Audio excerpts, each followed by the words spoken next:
Kaya pala ganito ang naging resulta ng kapalaran ko. Kasi alam ng Diyos na kaya ko. Sa edad kong to, napagod na akong magmadali. Kaya lahat ng ginagawa ko ngayon, ini-enjoy ko na lang.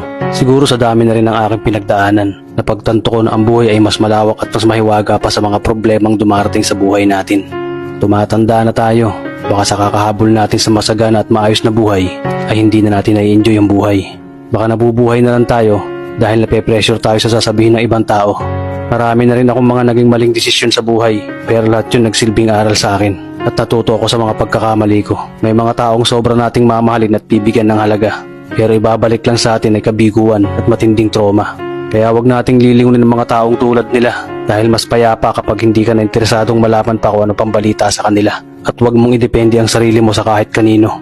Tandaan mo, kahit sarili mong anino, iiwan ka din nito kapag madilim na ang paligid mo. Kailangan natin matutunan na huwag ikumpara ang sarili natin sa iba dahil hindi natin laban ang laban nila. Karera mo to, di nila karera. Dahil ang buhay ay hindi naman nasusukat sa kung sino ang mayaman, kundi kung sino ang payapa. Kaya galingan mo lang palagi tol dahil napakaraming tao mapanghusga, hihilahin ka pababa at lagi mo tong tatandaan.